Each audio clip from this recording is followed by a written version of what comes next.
ഞാൻ Sanu care. Flower ഷോകൾ, എക്സിബിഷനുകൾ എന്നിവയോടനുബന്ധിച്ചുള്ള food കോർട്ടുകളിലെ സ്ഥിര സാന്നിധ്യമാണ് പൊട്ടറ്റോ സ്പ്രിംഗ് റോൾസ്. എങ്ങനെയാണ് പൊട്ടറ്റോ സ്പ്രിംഗ് റോൾസ് ഉണ്ടാക്കുന്നത് എന്നാണ് ഞാൻ ഇന്നത്തെ വീഡിയോയിൽ നിങ്ങൾക്ക് പരിചയപ്പെടുത്തുന്നത്. Welcome to my channel Sanu media. Spring rolls ഉണ്ടാക്കുന്ന ഈ കുടുംബത്തെ ഞാൻ മൂന്നാറിൽ വെച്ചാണ് പരിചയപ്പെട്ടത്. അവരോട് ഇതേക്കുറിച്ച് കൂടുതൽ സംസാരിക്കാം. അവരുടെ പേരെന്ന് പറഞ്ഞ് മുനീഷ്. അതായത് എന്താണെന്ന് വെച്ചാൽ കിഴങ്ങ് തന്നെ കുറെ ടൈപ്പ് ഉണ്ട്. ഇതിൽ നമുക്ക് എല്ലാ കിഴങ്ങിലും സൂട്ട് ആവില്ല. ഫ്രീസിങ് ചെയ്ത കിഴങ്ങാകുമ്പോൾ വെള്ളം കൂടുതലായതുകൊണ്ട് നമുക്ക് ഓയിൽ ഇടുമ്പോൾ തന്നെ അപ്പം തന്നെ കറുത്തു പോകും. ഇത് ഇവിടത്തുള്ള മൂന്നാറിന്റെ കിഴങ്ങാണ്, സ്പെഷ്യലാണ്. മൂന്നാർ, അതായത് സ്പെഷ്യൽ കിഴങ്ങ് വെച്ചാൽ മൂന്നാറിന്റെ കിഴങ്ങാണ്. ഇത് എന്താണെന്ന് വെച്ചാൽ അല്ല, അത് ഇവിടെ തന്നെ നമുക്ക് മാർക്കറ്റിനകത്ത് പോകുമ്പോൾ, മാർക്കറ്റിൽ പോകുമ്പോൾ കുറെ കിഴങ്ങൊക്കെ കിട്ടുന്നുണ്ട്. അതിൽ കളർ നോക്കാതുകൊണ്ടോ ഇതൊക്കെ ഇപ്പൊ മേടിച്ച് വെച്ച കിഴങ്ങാണ്. ഇതിന്റെ മണ്ണുണ്ട്. ഇതിൽ വെള്ളത്തിൽ നല്ല കഴുകിയിട്ട് തൊലി കളയില്ല. തൊലി കളഞ്ഞ് കിഴങ്ങ് തന്നെ അപ്പം തന്നെ പോകും. അപ്പൊ തൊലി കളയാതെ തന്നെ ഇത് നമുക്ക് അങ്ങനെ തന്നെ റിംഗ് ആയിട്ട് കട്ട് ചെയ്തിട്ട് ഡയറക്റ്റ് ആയിട്ട് വേറെ ഏത് ഫ്ലോറും ആഡ് ചെയ്യില്ല. മാവോ അല്ലെങ്കിൽ വെള്ളം ഏത് ഒന്നും ആഡ് ചെയ്യില്ല. മസാല ഡയറക്റ്റ് ആയിട്ട് ഫ്രൈ ചെയ്തിട്ട് 70% ആണ് ഫ്രൈ ചെയ്യുന്നത്. 100% ഫ്രൈ ചെയ്താൽ അത് ക്രിസ്പി ആയിട്ട് ചിപ്സിന്റെ ടേസ്റ്റ് ആയി പോകും. ഇത് ചിപ്സ് അല്ലാതെ ഒരു വെറൈറ്റി ടേസ്റ്റ് ആണ്. ഒരു 3-4 ടൈപ്പിൽ മസാല കോമൺ ആയിട്ട് ഇട്ടിട്ട് ഒരു 3 ടൈപ്പ് സോസ് ഇട്ടിട്ട് അങ്ങനെ കഴിച്ചാൽ ഒരു വെറൈറ്റി ടേസ്റ്റ് ഉണ്ട്. അപ്പൊ ഇത് ഇതെങ്ങനെ വെച്ചിട്ട് ഇങ്ങനെ വെച്ചിട്ട് സ്റ്റിക്ക് ചെയ്തിട്ട് ഇതിൽ നമുക്ക് ഇങ്ങനെ സ്റ്റിക്ക് ഇടുക. സ്റ്റിക്ക് ഇട്ടിട്ട് ഇതിനൊരു ഹോളുണ്ട്. ഇതിൽ ഇങ്ങനെ പുറത്ത് തള്ളി ഇതിട്ട് ഈ സ്റ്റിക്കിൽ ഇവിടെ വെച്ചിട്ട് ഇങ്ങനെ ലോക്ക് ചെയ്യുക. അത്രേ ഉള്ളൂ. ഇങ്ങനെ പ്രസ് ചെയ്തിട്ട് ഇങ്ങനെ കറക്കിയാൽ റിങ് ആവും. സോറി, വലിയ കിഴങ്ങായതുകൊണ്ട് കുഴപ്പമില്ല. ഇതിൽ വെള്ളമുണ്ട് ചെറുതായിട്ട്. അപ്പം നമുക്ക് ഇങ്ങനെ വെള്ളം പ്രസ് ചെയ്തിട്ട് പിഴിഞ്ഞിട്ട് ഇതാണ് ഇതിൽ മെയിൻ. ലോക്ക് ചെയ്യുക. ആദ്യത്തെ ലോക്ക് ചെയ്യുക. പിന്നെ ഇങ്ങനെ ചെറുതായിട്ട് കഴിക്കുമ്പോൾ ഇങ്ങനെ റിങ് ആവും. അത്രേ ഉള്ളൂ. ഡയറക്റ്റ് ആയിട്ട് ഫ്രൈ ചെയ്താൽ മതി. അപ്പൊ ഇത് ഫ്രൈ ചെയ്യണമെങ്കിൽ വെള്ളത്തിൽ ഓയിൽ ഉപയോഗിക്കുക. ഇപ്പൊ നമ്മള് സൺഫ്ലവർ ആണ് ഇടുന്നത്. വെളിച്ചെണ്ണ ഉപയോഗിക്കൂലേ? വെളിച്ചെണ്ണ ടേസ്റ്റ് എല്ലാവർക്കും ഇഷ്ടപ്പെടില്ല. അതുകൊണ്ട് ഇതിൽ മാക്സിമം നമുക്ക് ഇപ്പോൾ സൺഫ്ലവർ ഓയിലാണ് ഇടുന്നത്. എല്ലാവരും വന്നിട്ട് ഓയിൽ അതാണ് ചോദിക്കുന്നത്. വെളിച്ചെണ്ണ കേരള ഗസ്റ്റൊക്കെ ഇഷ്ടപ്പെടും, മറ്റവർക്ക് ഇഷ്ടപ്പെടില്ല. അതുകൊണ്ട് കോമൺ ആയിട്ട് വെജിറ്റബിൾ ഓയിൽ എന്ന് പറഞ്ഞാൽ അവർ ഓക്കെ എന്ന് പറയും. ഇങ്ങനെ എത്ര സമയം വെക്കണം? ഒരു 5-6 മിനിറ്റ് മതി. ഒരു നേരത്തെ 6 ഈ ഫ്രയറിൽ. ഇതിന് ചെയ്യിപ്പിച്ചതാ റെഡിമെയ്ഡ് അല്ല. ഒരു 20-22 സംതിങ് ആയി. ഇപ്പൊ അല്ല, 3 വർഷത്തിന് മുമ്പ്. അത് വെയിറ്റഡ്. ഇപ്പൊ ഇതിൽ 12 വെച്ചിട്ടുണ്ട്. 12 ലിറ്റർ വെച്ചിട്ടുണ്ട്. അതല്ലാത്ത ഇല്ല, ഇത് ഇപ്പൊ മാറ്റിയതാ, ഇന്ന് മാറ്റിയതാ.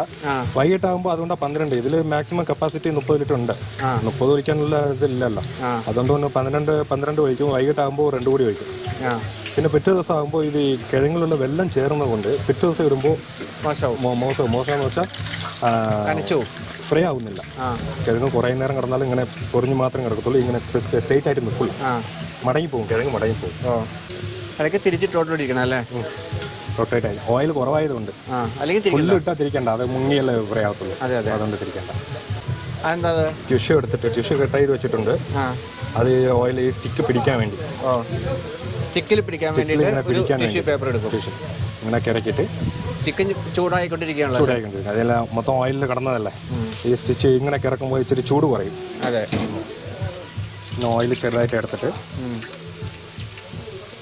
അതെന്തൊക്കെയാ പൊടി ഇടുന്നത്? ആദ്യം നമുക്ക് ഇതിൽ കുറെ ഫ്ലേവർ ഉണ്ട്. ഇപ്പൊ കസ്റ്റമർ അനുസരിച്ച് നമുക്ക് ചോദിച്ചിട്ട് ഇടാം. കുറെ പേര് ലെമൺ ഉണ്ട്, ഗാർലിക് ഉണ്ട്, ചില്ലി ഉണ്ട്, പെപ്പർ ഉണ്ട്, പെരി പെരി മസാല, അങ്ങനെ കുറെ ഫ്ലേവർ ഉണ്ട്. പെരി പെരി മസാല എന്ന് പറയുന്നത് ഈ സാധനമാണ്. ഈ പൊട്ടോട്ടോ എന്നുള്ള സാധനമാണ്. ഇതിൽ പെരിപ്പെരിയാണ് ചോദിക്കുന്നത്. എല്ലാം പെരിപ്പെരിയാണ് ചോദിക്കുന്നത്. ഇവിടെ വന്നിട്ട് പെരിപ്പെരി മസാല. ഇത് ഒരു വെറൈറ്റി ടേസ്റ്റ് ആണ്. മറ്റേ ലേസ്ഡ് ടേസ്റ്റ്. ഇതിൽ പൊട്ടോട്ടോ ഐറ്റം മൊത്തം ഇടാം. കിഴങ്ങ് വറുക്കുന്ന ഐറ്റത്തിൽ മൊത്തം ഇടാം. പിന്നെ കുറെ ഹോട്ടലിലൊക്കെ മേടിക്കുന്നുണ്ട്. ഇത് സാൾട്ടാണ്. First salt. ഇത് എന്താണെന്ന് വെച്ചാൽ ഈ ഓയിലോട് അപ്പം തന്നെ ചൂടായിട്ട് ഇടുമ്പോൾ അപ്പം തന്നെ സാൾട്ട് ഇതിൽ കയറി പിടിക്കും. അതുകൊണ്ട് അപ്പം തന്നെ എടുത്ത് ഇതാണ്. ഒരു 2 മിനിറ്റ് വെച്ചിട്ടാൽ പിന്നെ സാൾട്ട് നമുക്ക് ഇടുമ്പോൾ ഓട്ടോമാറ്റിക് താഴെ പോകും. 2 മിനിറ്റ് കഴിയണം. ഒരു മിനിറ്റിനുള്ളിൽ നമുക്ക് ഓയിലോട് കൂടി തന്നെ. ഇപ്പൊ ഇത് ചാട്ട് മസാലയാണ്. അപ്പൊ ഈ ചാറ്റ് മസാല ബാക്കിയെല്ലാം ഇവിടെ വീണ് കിടന്നോളൂ. അതൊക്കെ വീണ് വന്നിട്ട് ഇതൊക്കെ വേസ്റ്റ് ആണ്. നമുക്ക് ഇത് എടുക്കാൻ ഓയിലും ഫിൽറ്റർ ആകുന്നുണ്ട്. നമുക്ക് സോസ് വയ്ക്കുന്നുണ്ട്. ഈ സോസും ഇതിൽ ഫിൽറ്റർ ആയി താഴെ. ഇത് ചില്ലി. അത് കസ്റ്റമർ ചോദിച്ചിട്ട് സ്പൈസി ഉപ്പിട്ടു, പിന്നെ കുരുമുളക് ഇട്ടു, ഉപ്പും ചാട്ട് മസാല ഇട്ടു. ഇത് കുട്ടികൾക്ക് ചോദിക്കുമ്പോൾ സ്പൈസ് ഇല്ലാതെ ചോദിക്കുമ്പോൾ അത് മാത്രം മതി. ഇപ്പൊ സ്പൈസ് വേണമെങ്കിൽ ഇതിൽ ചെറുതായിട്ട് ഇങ്ങനെ മുളക് പൊടി കൊടുത്താൽ മതി. ഇത് നോർമലാണ്. കൂടുതൽ വേണമെങ്കിൽ ഇച്ചിരി കൂടി ഒന്നുകൂടി കരക്കി കൊടുക്കണം. ഇത് ബ്ലാക്ക് പെപ്പറാണ്, പെപ്പർ മസാലയാണ്. ഇങ്ങനെ ഇട്ടിട്ട് ആദ്യം മയോനസ്. ഇത് എഗ്ലെസ് മയോനസ് ആണ്, റെഡിമെയ്ഡായിട്ട് മേടിക്കുന്ന. നമ്മൾ റെഡിമെയ്ഡായിട്ട് മേടിക്കുന്ന സാധനമാണ് ഇത്. ഇങ്ങനെ ഒരു വര അത്, പിന്നെ ഒരു ടൊമാറ്റോ സോസ്, പിന്നെ ഒരു പോയിന്റ് ഗ്രീൻ ചില്ലി സോസ്. ഇങ്ങനെ ഇങ്ങനെ തന്നെ കൊടുക്കാം. എല്ലാത്തിനും ആയി. ഇതിന് എത്രയാണ് ചാർജ് ഇതാക്കുന്നത്? ഇതിന് ഇപ്പോൾ 80 രൂപയാണ്. ആദ്യം 50 ഉണ്ടായിരുന്നു. ഇപ്പോൾ ഓയിൽ 2000 രൂപ ആയി. സിലിണ്ടർ 2400 ആയി. അതുകൊണ്ട് റേറ്റ് കൂട്ടിയിട്ടുണ്ട്. അത് കുറയുമ്പോൾ പിന്നെയും കുറയും. പൊട്ടറ്റോ സ്പ്രിംഗ് റോൾസ് റെഡിയായി കഴിഞ്ഞു. അത് രുചിച്ച് നോക്കി അഭിപ്രായം പറയാൻ ഒരാൾ എത്തിയിട്ടുണ്ട്. നല്ലതാണ്. ക്രിസ്പി അല്ല, ഒരു ഫ്ലേവറും കാര്യങ്ങളൊക്കെ നല്ല ടേസ്റ്റ് ഉണ്ട്. ഇതുപോലെ വിജ്ഞാനപ്രദമായ വീഡിയോകൾ വീണ്ടും ലഭിക്കുന്നതിന് ഈ ചാനൽ സബ്സ്ക്രൈബ് ചെയ്യുക. വീഡിയോ ഇഷ്ടപ്പെട്ടെങ്കിൽ ലൈക്ക് ചെയ്യുക. നിങ്ങളുടെ അഭിപ്രായങ്ങൾ കമൻറ്റ് ചെയ്യുക. നിങ്ങളുടെ സുഹൃത്തുക്കൾക്ക് വേണ്ടി ഷെയർ ചെയ്യുക. മറ്റൊരു വീഡിയോയുമായി വീണ്ടും കാണുന്നവരെ തൽക്കാലം വിട. Good bye.